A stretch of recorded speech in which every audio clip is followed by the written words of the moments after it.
The cargo ship moved slowly through the dark space between stars. It was an old ship, but it worked well. The name on its side said, Bright Feather, in the language of the Velrani people. Junho sat in the small room they gave him.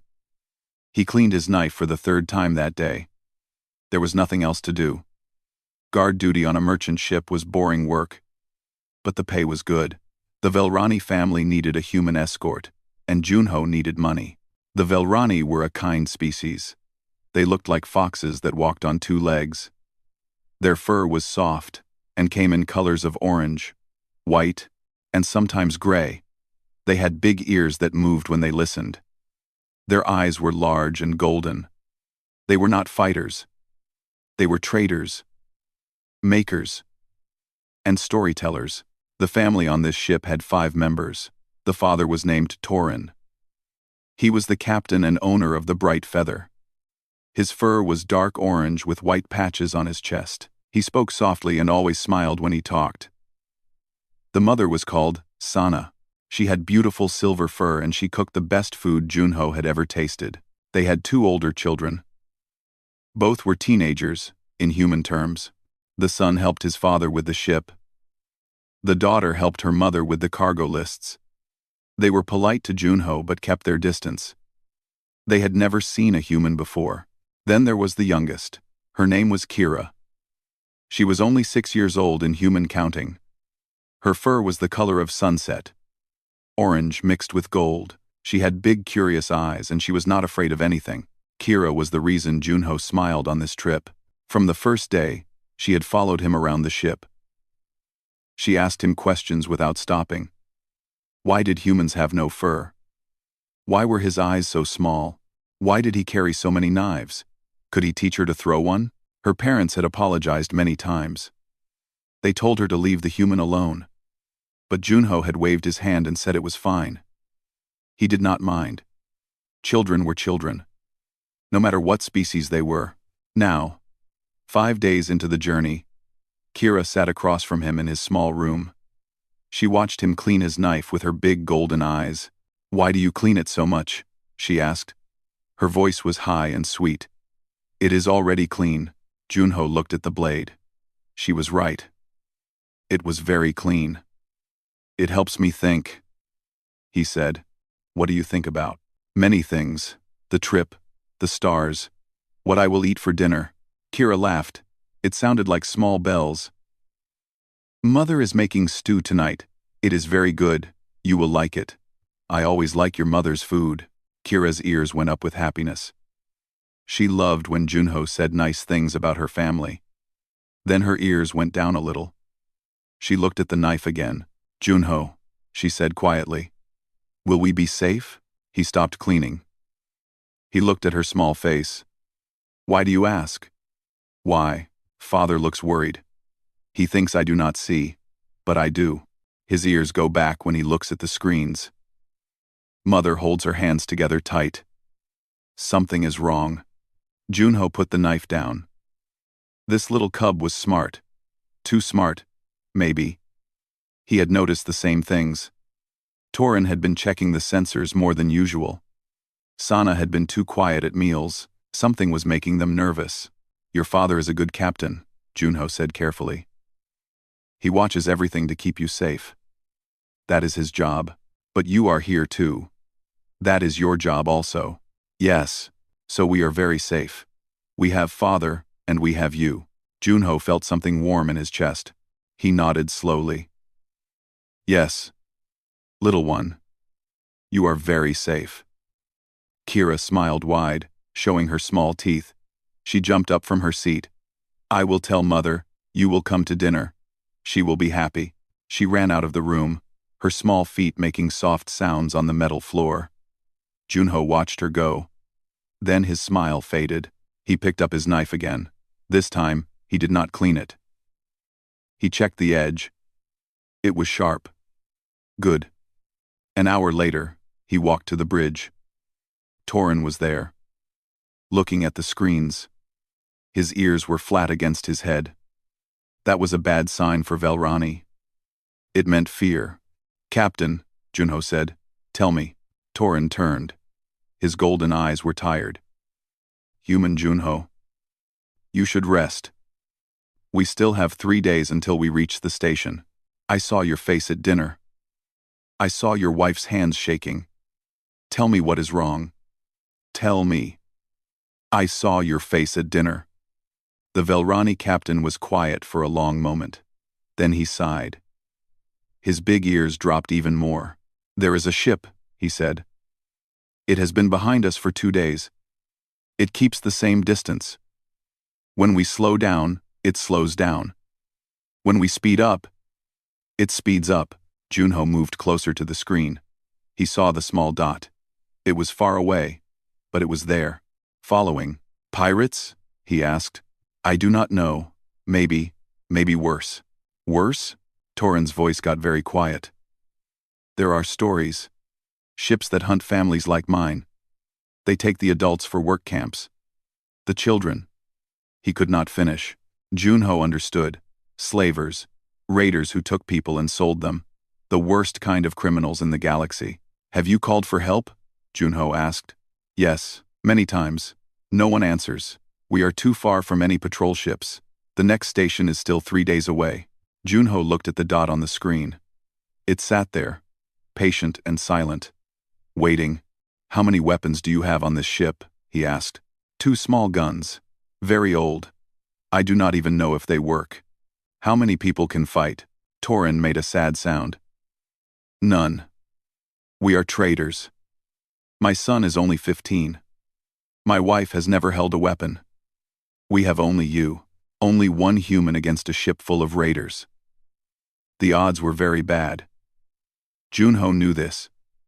But he also knew something else. He looked at the screen again. At the dot that followed them like a hungry animal. Then I will have to be enough, he said. Torin stared at him. You would fight for us? You barely know us. We hired you for simple guard work. This is not what we paid for. Junho thought about Kira, her sunset fur, her bell-like laugh, her innocent questions about knives and humans and stars. He thought about her sitting across from him, asking if they would be safe. He had told her yes. I made a promise, Junho said. I keep my promises. The two of them stood there in the blue light of the screens. Outside the windows, the stars were cold and far away. Somewhere behind them, the hunters waited. Junho touched the knife at his belt. 3 days was a long time. But he would be ready. The attack came on the second night. Junho was sleeping when the ship shook. The sound was loud and metal screamed somewhere below. He was on his feet before his eyes were fully open. His knife was already in his hand. Red lights flashed in the hallway. An alarm screamed over and over. The ship shook again, harder this time. Junho grabbed the wall to keep his balance. He ran toward the bridge. On the way, he passed the family rooms. The door was open. Torin was there, holding his wife. The 2 older children stood behind them. Their ears were flat with fear. Their fur stood up on their bodies. They are here, Torin said. His voice was shaking. They used some kind of weapon. Our engines are dead. We cannot run. Where is Kira? Junho asked. Sana pointed with a trembling hand. The little cub was hiding under a table. Her golden eyes were huge. She was crying without making sound. Everyone stay together, Junho said. Stay behind me. What can you do? The older son asked. There is only one of you. They will kill us all. Day, Torin said sharply to his son. That is enough. Junho looked at the young Velrani. He saw the fear there. He did not blame him. Fear was natural. But giving up was not allowed. I will do what I can, Junho said. That is all anyone can do. The ship shook a third time. This was different. It was not a weapon. It was another ship connecting to theirs. Junho heard the sound of metal locking onto metal. A boarding tube. They were coming. Is there anywhere to hide? Junho asked Torin. The cargo hold. There are many boxes, many places to hide. Take your family there, now. Hide, and do not make any sound. No matter what you hear, stay hidden. What about you? Sana asked. Junho pulled out a second knife from his boot. I will slow them down. Torin grabbed his arm. The Velrani's hand was shaking, but his grip was strong. Human Junho, please, do not die for us. We are not worth your life. Junho looked at him. Then he looked at Kira under the table. The little cub was watching him with those big wet eyes. Her fur was messy from crying. She looked so small, so helpless. Everyone is worth something, Junho said. Now go, hurry. Torin gathered his family. He picked up Kira and held her close. She reached out one small hand toward Junho. You will come find us, yes? She asked in a tiny voice. You promised we would be safe. Junho felt his heart break a little. He touched her small hand with his fingers. I will find you, he said. Now go with your father. The family ran toward the cargo hold. Junho watched them go. Then he turned toward the sound of the boarding tube. He could hear them now.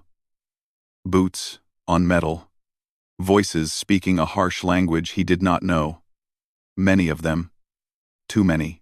Junho moved through the ship like a shadow. He knew he could not fight them all at once. He had to be smart. He had to use the ship. The hallways were narrow. The rooms were small. If he could fight them one at a time, maybe he could win. He found a good spot near the boarding tube entrance. There was a corner he could hide behind. A small space where only one person could stand. He pressed his back against the wall and waited. The first raider came through the door. He was big and ugly. His skin was gray and thick like leather. He had 4 arms and small red eyes. A Crixian. Junho had heard of them. They were known for cruelty. They enjoyed causing pain. The raider did not see Junho until the knife was already in his neck. The gray body fell without making a sound. Junho pulled his knife out and moved back into the shadows. 2 more came. They saw their dead friend on the ground. They made angry sounds. They raised their weapons. But they could not shoot what they could not see. Junho moved fast. He cut the leg of one and stabbed the other in the eye. Both fell. Neither had time to scream. 3 down, but he could hear more coming. Many more. He ran. He could not stay in one place. He moved through the hallways, using the ship to hide. When raiders came near, he struck fast and disappeared. He was not trying to kill them all. He was trying to make them afraid. It worked for a while. The raiders started moving slower. They started checking corners. They whispered to each other in their ugly language. Good. Fear was a weapon too, but Junho was only one man. And they were many. They found him near the engine room. 5 of them came from different directions at once. He fought hard. He killed 2 more, but a big one hit him from behind. His head rang like a bell. He fell to his knees. They kicked him. They hit him. They took his knives. They laughed while they did it. Human, one of them said. The word sounded like a curse in his mouth. You killed 7 of us. 7. You will pay for that with much pain. They dragged him to the cargo hold. His head was bleeding. His body hurt in many places. But he was alive. That was something. The family was already there. The raiders had found them. Torin was on his knees, his hands tied behind his back. Sana was next to him, crying softly. The 2 older children were tied together against a wall, and Kira. Little Kira was being held by a raider with black marks on his face. She was crying. Her sunset fur was dirty. The raider held her like she was a bag of trash. Junho, she screamed when she saw him. He tried to go to her, but the raiders threw him to the ground. They tied his hands. They kicked him again for trying to move. The captain of the raiders walked in. Junho could tell he was the leader by the way the others moved away from him. He was the biggest Crixian Junho had ever seen. His skin was darker than the others, almost black. His eyes were bright red like blood. He had scars all over his face and arms, signs of many battles. So, the captain said. His voice was deep and cold. This is the human who killed my men. He walked over to Junho. He looked down at him like he was looking at an insect. Humans, I have heard stories about your kind. Fast, clever, dangerous. He kicked Junho in the ribs. But not dangerous enough. Junho coughed blood onto the floor. He looked up at the raider captain. He did not look away. He did not show fear. I killed 7 of your men, Junho said. Give me my knife back and I will make it 8. The captain laughed. It was an ugly sound. I like you. Human. You have spirit. That will make it more fun to break you. He turned away from Junho. He looked at the Velrani family. His red eyes moved over each of them slowly, like a predator choosing which prey to eat first. Now, the captain said, let us talk about the cargo you are hiding from me. Torin's ears went back. We hide nothing. We are simple traders. Everything is here. In this hold. You lie. The captain's voice became sharp. My scans show hidden compartments. Secret storage. What are you carrying that is worth so much protection? Nothing. I swear on my children's lives. The captain smiled. It was a terrible smile with too many teeth. Your children's lives, he said softly. That is interesting. Let us see how much those lives are worth to you. He looked at the raider holding Kira. He nodded once. The raider smiled and pulled out a long knife.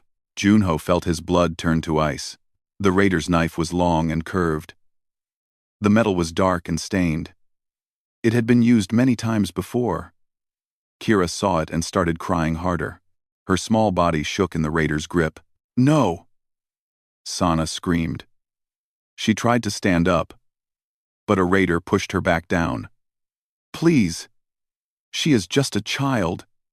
She is only 6 years old. The captain did not care. His red eyes were cold as he watched the scene.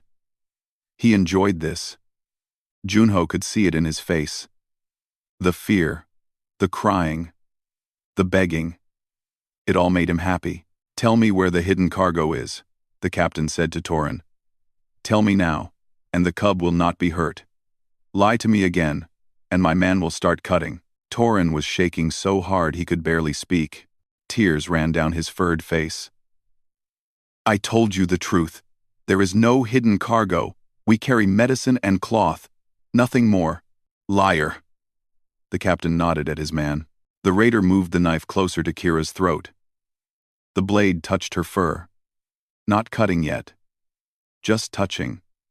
A promise of what would come. Kira made a sound that broke Junho's heart. It was not a scream. It was too small for that. It was a whimper. The sound of a child who knew she was going to die. Stop, Junho said. His voice was calm. Too calm. Everyone in the room turned to look at him. The captain raised one eyebrow. The human speaks. What do you want? The girl knows nothing. The family knows nothing. They are telling you the truth. And how would you know this? Because I searched this ship when I first came aboard. Every room. Every corner. Every hidden space. There is nothing here but what they say. Medicine and cloth. Cheap goods for small markets. This family is poor. They have nothing worth taking. The captain studied him for a long moment. You searched the ship? Why? Because that is what humans do. We do not trust. We check everything. If there was hidden treasure on this ship, I would have found it. Then maybe you took it for yourself. If I had found treasure, why would I stay? I would have taken it and left. I stayed because there was nothing to take. Just a poor family, trying to make a living. The room was quiet. The captain was thinking. Junho could see the wheels turning in his ugly head. The story made sense. A human guard finding nothing valuable and staying for the small pay. It was believable, but the captain shook his head. No. My scans do not lie. There is something hidden on this ship. Something valuable. Your scans are wrong. My scans are never wrong. Then someone tricked you. Someone gave you bad information. It happens. Rivals who want you to waste your time on empty targets. Enemies who want you to look foolish. The captain's eyes narrowed. Junho saw anger there. The words had hit something true. Maybe the captain had been tricked before. Maybe he had enemies who would do such a thing. You talk too much, human, the captain said. But there was doubt in his voice now. I talk because I want to live. We all want to live. Kill the child. Kill the family. You get nothing. Let us go. And you lose nothing. There is no profit in murder today. There is always profit in fear. When others hear what I did to this ship, they will be afraid. Fear has value. Fear of what? Killing children? That does not make you strong. That makes you weak. Only weak creatures hurt the helpless. The strong do not need to. The captain moved fast. He grabbed Junho by the hair and pulled his head back. His red eyes burned with anger. You dare call me weak? You are tied on the floor, bleeding. Your weapons are gone. Your friends are about to die. And you call me weak? Junho stared back at him. He did not blink. He did not look away. I killed 7 of your men with 2 small knives, Junho said. You needed 50 raiders to capture 1 old cargo ship. Yes, I call you weak. The captain hit him across the face. Hard. Junho tasted blood again. His head rang. But he kept his eyes open. He kept looking at the captain. Kill him, one of the raiders said. Kill the human. He is too dangerous. No, the captain said. He will watch first. He will see what happens to people who insult me. He let go of Junho's hair. He walked back to where Kira was held. He took the knife from his man's hand. Now the captain himself held the blade. Last chance, he said to Torin. Tell me where the treasure is. There is no treasure, Torin screamed. He was broken now, completely broken. I swear on everything holy. On my ancestors. On my soul. There is nothing. Wrong answer. The captain grabbed Kira by the fur on her head. She cried out in pain. He pulled her up so her neck was stretched. He raised the knife. I will cut slowly, the captain said. 1 piece at a time. Maybe after I take an ear, you will remember where you hid your treasure. Junho's whole body went cold. Then hot. Then cold again. Something was happening inside him. Something old and deep and dangerous. He looked at Kira's face. Her golden eyes were huge with terror. Tears made lines in her fur. Her mouth was open in a silent scream. She was looking right at him. Help me, her eyes said. You promised I would be safe. The ropes around Junho's wrists were tight. But not tight enough. The raiders had been careless. They thought a beaten human was not a threat. They were wrong. Junho had another knife. A small one. Hidden in his boot, in a secret pocket. The raiders had found his big knives. But they had not found this one. It was tiny. Only good for 1 throw. But 1 throw was all he needed. He started working his hands free. Slowly. Carefully. The rope burned his skin. Blood made his wrists slippery. Good. Blood was good. Blood helped him slip free. The captain was still talking. He liked to talk. He liked to see fear. He did not notice the human on the floor, moving his hands behind his back. Your father loves his secrets more than he loves you, the captain said to Kira. How sad. How very sad. Please, Kira whispered. Please do not hurt me. Shh. It will only hurt for a moment. Then it will hurt forever. He laughed at his own joke. His men laughed too. No one was watching Junho. The knife touched Kira's throat. The blade pressed against her fur. 1 small movement, and she would bleed. Junho's hands came free. Everything happened at once. Time seemed to slow down. Junho reached into his boot. His fingers found the small knife.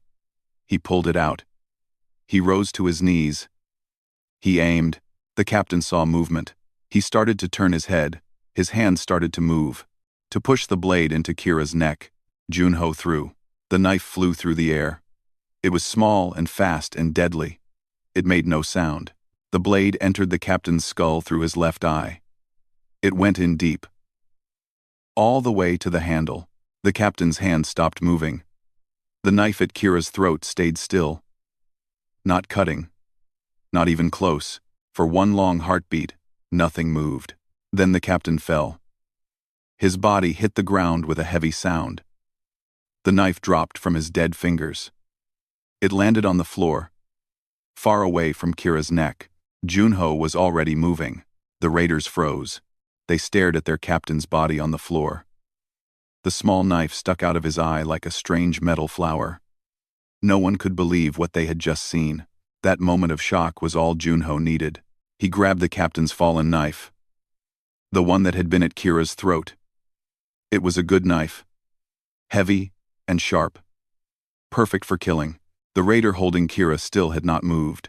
His mind could not understand what was happening. 1 second, his captain was alive and laughing. The next second, his captain was dead and the human was free.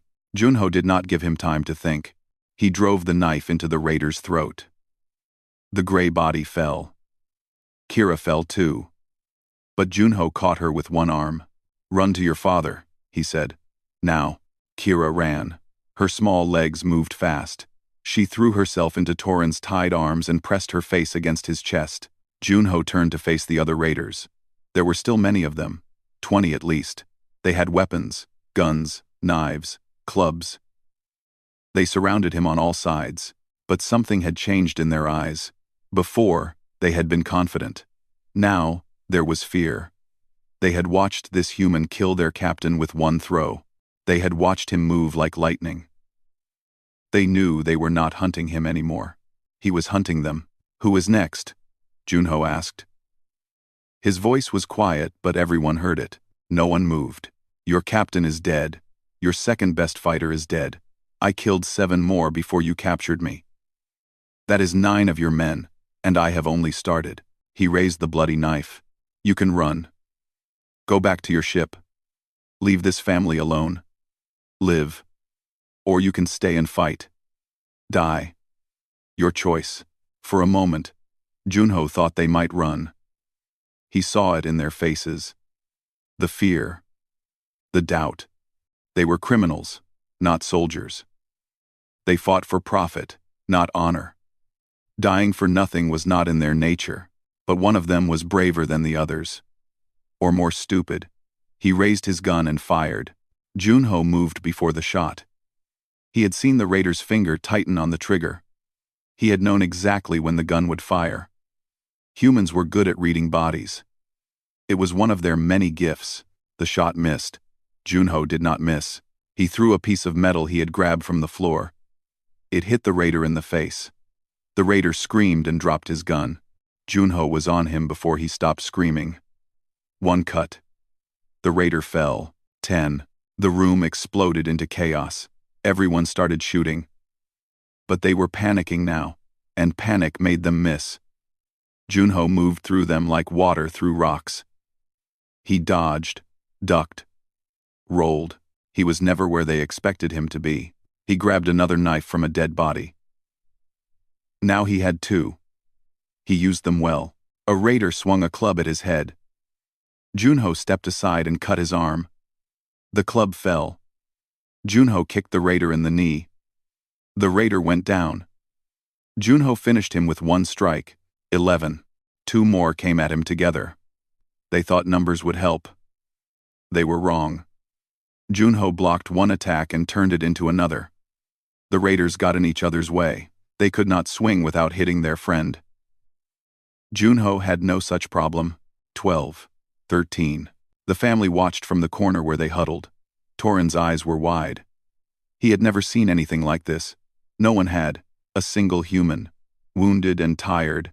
Fighting through a room full of armed raiders like they were children. Sana had her hands over the young one's eyes. She did not want them to see the blood, but she watched. She could not look away. "What is he?" the older son whispered. He had called Junho useless before. Now he understood his mistake. "He is human," Torin said. "This is what humans can do when they have something to protect." So, Junho kept fighting. His body hurt, his wounds bled, but he did not stop. He could not stop. Every time he felt tired, he thought of Kira's face, her golden eyes full of fear, the knife at her throat. No one would ever threaten this family again. 14. 15. 16. 16. The remaining raiders tried to retreat. They ran for the door, pushing each other in their panic. Some made it, some did not. 17. 18. The cargo hold was a mess of bodies now, gray Crixian bodies, lying in their own blood. Junho stood in the middle of them. His clothes were torn and soaked red. He breathed hard and heavy, but he was still standing. 3 raiders remained. They stood at the door, their weapons raised but shaking. They did not want to fight. They wanted to live. Go, Junho said. Tell your friends what happened here. Tell them this family is under my protection. Tell them if anyone comes for them again, I will find them. I will hunt them. I will kill every single one. The raiders did not need to be told twice. They ran. Junho listened to their boots fade away down the hall. He heard the boarding tube disconnect. He heard their ship pull away. Then there was silence. Junho fell to his knees. The knives dropped from his hands. All the strength left his body at once. He had nothing left. Junho, Kira's voice, small feet running across the floor, small hands grabbing his arm. He felt her fur against his skin, warm and soft. Junho, are you okay? Please be okay. Please, please, please. He looked at her. Her sunset fur was messy and dirty. Her eyes were still wet with tears. But she was alive. She was not hurt. The knife had not touched her. He smiled. It hurt to smile, but he did it anyway. I am okay, little one, he said. You saved me. The bad man was going to hurt me, and you saved me. I told you I would. Torin ran over. He had managed to cut his ropes during the fight. He knelt beside Junho and put a hand on his shoulder. Human Junho, he said. His voice was thick with emotion. I do not have words. What you did, I cannot. Do not try, Junho said. Help me stand. I need to check the ship. Make sure they are really gone. You need medicine. You are bleeding everywhere. Ship first, medicine later. Torin and his son helped Junho to his feet. He leaned on them heavily. His legs felt like water. But he would not rest yet. Not until he knew the family was safe. They walked slowly to the bridge. Junho checked every screen, every sensor. The raider ship was moving away fast. It did not turn back. It did not slow down. They were gone. It is over, Junho said. He finally let himself relax. They will not return. Sana came to him. She was crying, but smiling too. She took his hands in hers. Her fur was soft against his bloody fingers. Thank you, she said. Thank you for my daughter. Thank you for all of us. We can never repay this debt. There is no debt, Junho said. You hired me to protect you. I did my job. No. This was more than a job. This was something else. You could have died. You nearly did die. For strangers. For a family you barely know. Junho looked at Kira. The little cub was holding onto his leg, refusing to let go. Her golden eyes looked up at him with wonder and love. You are not strangers, he said. Not anymore. Kira hugged his leg tighter. Junho put one bloody hand on her head. They were safe. That was all that mattered. 3 weeks passed. The Bright Feather sat in a repair dock at Velron Prime, the home world of the Velrani people. The ship needed new engines, new hull plates, and many other fixes. The raiders had done much damage, but the ship would fly again. Torin made sure of that. Junho sat in a medical room at the station hospital. His wounds were healing well. The doctor said he was lucky. Another cut a little deeper. Another hit a little harder. And he would be dead. Humans were strong, they said, but not unbreakable. Junho did not feel strong. He felt tired. The fight had taken something out of him that sleep could not fix. Something deep in his bones. The door opened. Kira ran in, like she did every day.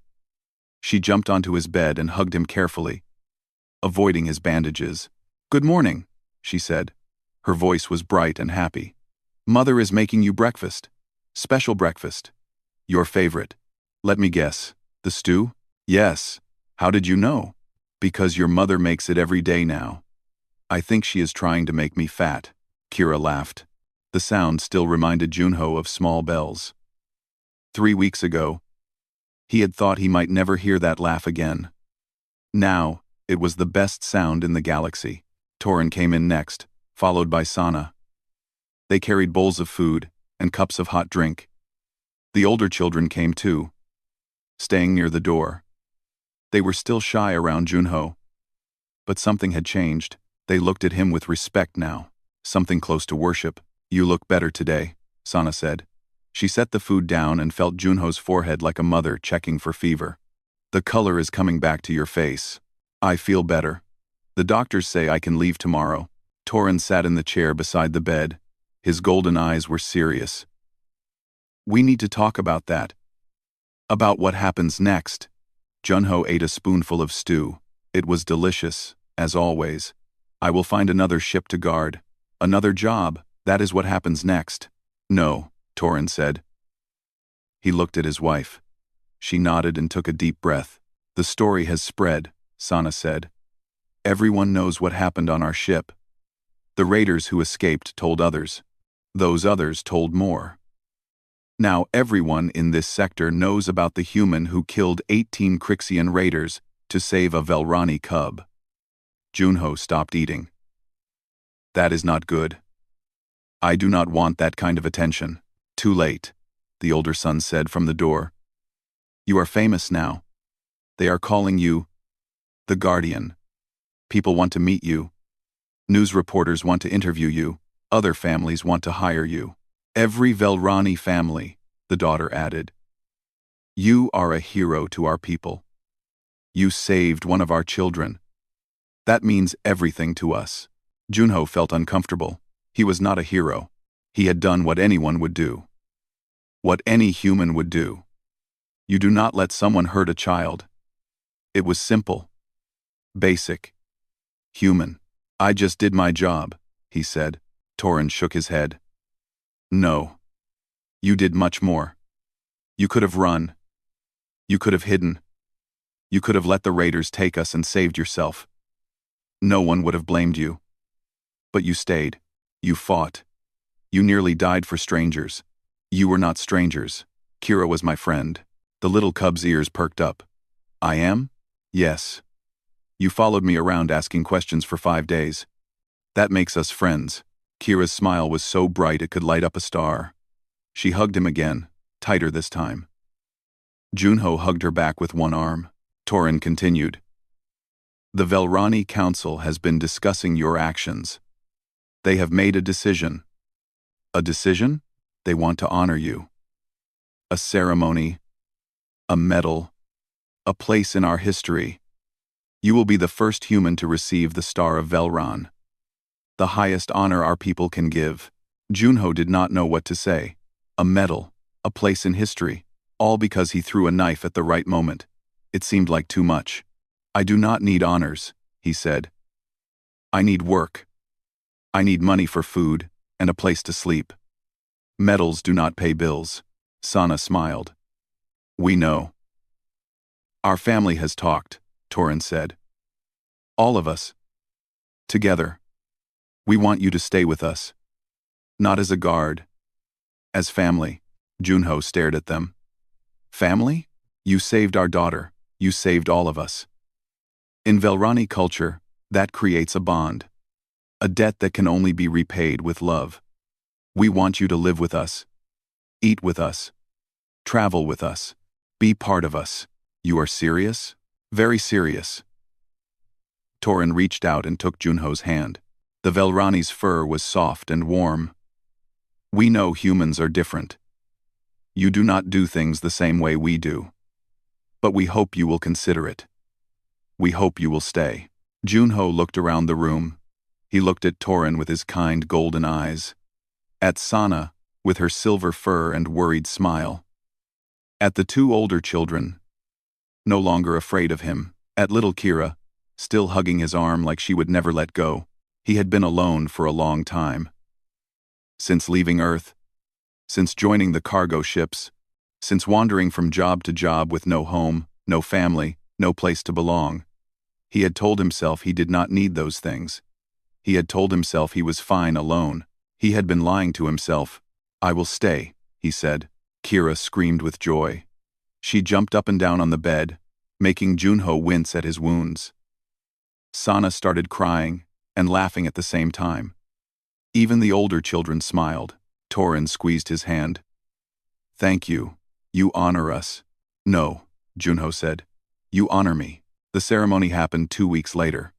Junho stood in a great hall on Velron Prime, surrounded by thousands of Velrani. They had come from all over the planet to see him. To see the human who had saved one of their children. The council leader, an old Velrani with gray fur and wise eyes, placed the star of Velron around Junho's neck. It was a beautiful thing, made of silver and gold, shaped like a star with many points. But it was not the metal that made Junho proud. It was Kira, standing in the front row with her family, cheering louder than anyone else. After the ceremony, reporters asked him questions. "How did you do it? Were you afraid? What made you fight so hard?" Junho gave the same answer every time. "I did what any human would do. Someone threatened a child. I stopped them. That is all." But the galaxy did not see it that way. The story of Junho and the Velrani cub spread far and wide. It crossed sectors and systems. It reached worlds that had never seen a human before, and everywhere it went, the story changed how people saw humanity. Before, aliens had known humans as traders, soldiers, explorers. Strong but strange, dangerous but distant. Now they knew something else. Humans were protectors. Humans would die for those they loved. Humans would fight impossible odds to save a single child. One knife throw, one dead raider, one saved cub. That was all it took. The legend of the Guardian grew. Other humans heard it and felt proud. Other aliens heard it and felt hope. Maybe the galaxy was not so cold after all. Maybe there were still people who would stand between the innocent and the dark. Years later, when Kira was grown and had cubs of her own, she would tell them the story. She would show them the knife that Junho had taught her to throw. She would tell them about the human who became her family's protector, and later, her family. And every time she told the story, she would say the same words at the end. "The raider put a knife to my throat. But before the blade could touch my fur, the human put his knife through the raider's head."